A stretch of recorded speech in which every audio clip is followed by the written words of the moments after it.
رسول اللہ صلی اللہ علیہ وسلم کے حوالے سے میں آپ کو ایک زبردست واقعہ ترمذی کا ہے. It is recorded by Imam Ahmad bin Hanbal that Abdullah bin Mas'ud said the messenger of Allah was lying down on a straw mat and it left marks on his side. چٹائی پہ جیسے ہم لیٹتے ہیں نا تو کچھ نشانات پڑ جاتے ہیں, تو اللہ کے نبی صلی اللہ علیہ وسلم کے یہاں کچھ نشانات پڑ گئے اس میٹ کے. Then when he woke up he began to rub his side. So I said, عبداللہ بن مسعود نے کہا, یا رسول اللہ, will you allow us to spread something soft over this straw mat؟ اے اللہ کے نبی اگر آپ حکم کریں تو یہاں پہ میں کوئی سافٹ بچھا دوں. اب وہ ظاہر ہے کیئر کرتے تھے صحابہ اللہ کے نبی کی. He said, I have nothing to do with this world. میرا اس دنیا سے کیا لینا دینا. The parable of me and this world is like a rider who rests in the shade of a tree, then he passes on and leaves it. میری مثال ایسے ہے کہ جیسے ایک رائڈر کی مثال ہوتی ہے کہ جو چل رہا ہوتا ہے اور کچھ دیر کے لیے اس نے ریسٹ کرنا ہوتا ہے کسی شیڈ کے نیچے, ٹری کے نیچے, تو وہ بس ریسٹ کرتا ہے اور اس کے بعد اپنی جرنی پہ چلتا ہے.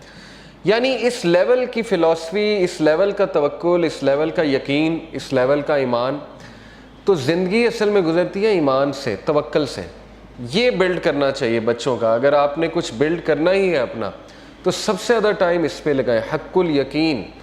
اللہ کہتے ہیں نا کہ مومنین جو اللہ نے کیا خاص بات بتائی مومنین کی سورہ البقرہ میں, الذین یؤمنون بالغیب ویقیمون الصلاۃ ومما رزقناہم ینفقون والذین یؤمنون بما انزل الیک وما انزل من قبل وبالآخرۃ ھم یوقنون. ایک تو غیب پر ایمان, دوسرا یہ کہ آخرت پر یقین, اتنا یقین کہ ان کے ایکشنز بتاتے ہیں. ٹھیک ہے نا, مومنین جو ہیں ان کی نظر آخرت پر ہوتی ہے. اللہ کے نبی صلی اللہ علیہ وسلم کی نظر جو ہے وہ آخرت پر تھی, تو انہوں نے کہا کہ میرا کیا لینا دینا اس دنیا سے, جو مل گیا مل گیا اور جو نہ ملا اس پہ بھی الحمدللہ. تو یہ بہت بڑا لیسن ہے, یاد رکھیں کہ مومن کا جو دن گزرنا چاہیے نا, وہ جو مائنڈ سیٹ ہونا چاہیے ہمارا, وہ آخرہ اورینٹڈ ہونا چاہیے. اس پہ بہت میں بار بار فوکس کرتا ہوں. اس لیے اگر آپ نے کچھ پڑھنا ہی ہے نا تو کچھ ایسا پڑھیں جس سے آپ کا یقین بلڈ ہو. ٹھیک ہے نا, یقین کیسے بلڈ ہوتا ہے؟ صحابہ کی سٹوریز پڑھ کے یقین بلڈ ہوتا ہے, اللہ کے ناموں کے, اللہ کے ایٹریبیوٹس پڑھ کے یقین بلڈ ہوتا ہے, قرآنک سٹوریز پڑھ کے, انبیاء کی سٹوریز پڑھ کے کہ ان کو کتنا یقین تھا اللہ میں, کتنی مثالیں دیکھیں اللہ نے دی. کئی لوگ یہ سوچتے ہیں کہ شاید ہم میٹر ہی نہیں کرتے. یقین کریں مجھے کئی لوگوں کے الفاظ یاد ہیں کہ وہ جب بھی ہم ان سے بات کر رہے ہوتے ہیں, کوئی غمگین انسان آتا ہے تو وہ ایسے الفاظ کہتے ہیں کہ شاید ہم اللہ کے لیے میٹر ہی نہیں کرتے. اس پورے نظام میں اللہ کو پتہ نہیں خبر ہے ہماری کہ نہیں ہے. یہ اصل میں دیزم کا عقیدہ ہے نا, کرسچنز میں ایک برانچ ہے دیزم, ان کا یہ عقیدہ ہے کہ اللہ نے کائنات بنائی اور چھوڑ دی.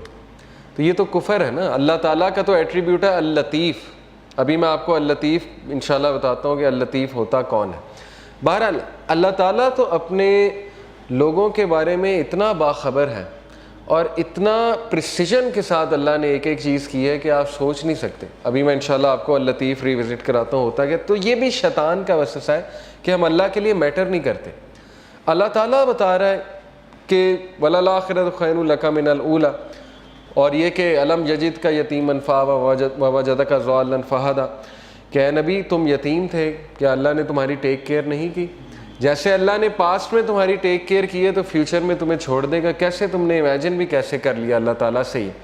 تو اس لیے شیطان جو ہے یاد رکھیں ہمیشہ آپ کو اللہ کے بارے میں بدگمان کرتا ہے, اور وہ یہ آپ کو کہتا ہے کہ پتہ نہیں اللہ نے تجھے چھوڑ دیا ہے, تو میٹر ہی نہیں کرتا اللہ کے لیے, وغیرہ وغیرہ. تو اس لیے یہ بات یاد رکھیں کہ اللہ کے ہاں ہوپ ہی ہوپ ہے. اللہ کے ہاں دیر ہو سکتی ہے لیکن اندھیر نہیں ہے. ٹھیک ہے نا, اس کی بہت سی حکمت ہے اس دیر کی. اللہ تعالیٰ پتہ نہیں آپ کو کیا ریمائنڈر دینا چاہ رہا ہے آپ سے, کیا آپ کو ٹھیک کرنا چاہ رہا ہے, آپ کے کون سے سکلز کو باہر لانا چاہ رہا ہے اللہ. کئی مثالیں نیچر میں دیکھ لیں, کتنی مثالیں. بٹر فلائی کس طرح سے بنتی ہے, کبھی بٹر فلائی کی آپ تخلیق, بٹر فلائی پر کیسے نکالتی ہے, کیٹر پلر سے بٹر فلائی کیسے بنتی, کتنی تکلیف ہوتی ہے اسے, کبھی اس پہ آپ پڑھیں. ایگل جو ہے وہ کس طرح سے اپنے پر نکالتا ہے, کبھی اس پہ ریسرچ کریں جب اس کے پر خراب ہو جاتے ہیں.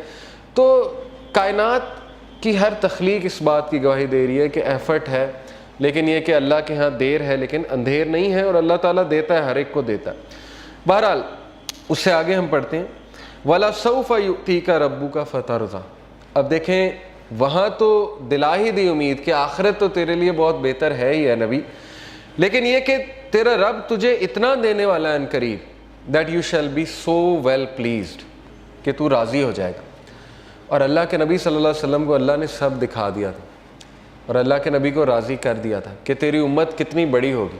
آپ کو پتہ ہے کہ اللہ کے نبی صلی اللہ علیہ وسلم ظاہر ہے غمگین ہوتے تھے, جیسے قرآن میں آتا ہے کہ فَلَعَلَّكَ بَاخِعٌ نَفْسَكَ عَلَىٰ آثَارِهِمْ إِن لَّمْ يُؤْمِنُوا بِهَٰذَا الْحَدِيثِ أَسَفًا. اے نبی آپ تو اپنے آپ کو ہلاک کر لیں گے اس غم میں کہ یہ لوگ ایمان نہیں لا رہے, لیکن یہاں پہ اللہ نے کہا وَلَسَوْفَ يُؤْتِيكَ رَبُّكَ فَتَرْضَىٰ, اللہ تجھے اتنا دے گا کہ تو راضی ہو جائے گا. اور اللہ نے دکھایا انہیں جنت میں کہ سب سے زیادہ جنت میں تعداد تیری امت کی ہے. تو سوچیں اللہ کے نبی صلی اللہ علیہ وسلم راضی ہو گئے ہوں گے.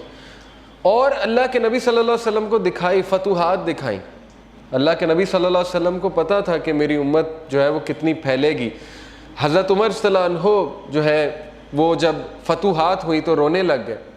فارس فتح ہوا, جب شام فتح ہوا, اور ان کو باتیں یاد آتی تھیں کہ دیکھیں رسول اللہ صلی اللہ علیہ وسلم ہمیں ان کی بشارتیں دیتے تھے, اور ہم جب مشرک ہوا کرتے تھے ہم مذاق اڑایا کرتے تھے کہ یہ کیسی باتیں ہو رہی ہیں, لیکن بس اللہ کے نبی صلی اللہ علیہ وسلم کو پتہ تھا.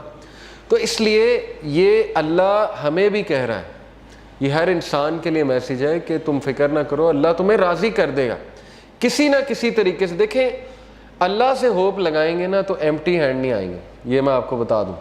انسانوں کے پاس جائیں گے تو شاید وہ مسئلہ حل ہو جائے, شاید نہ ہو,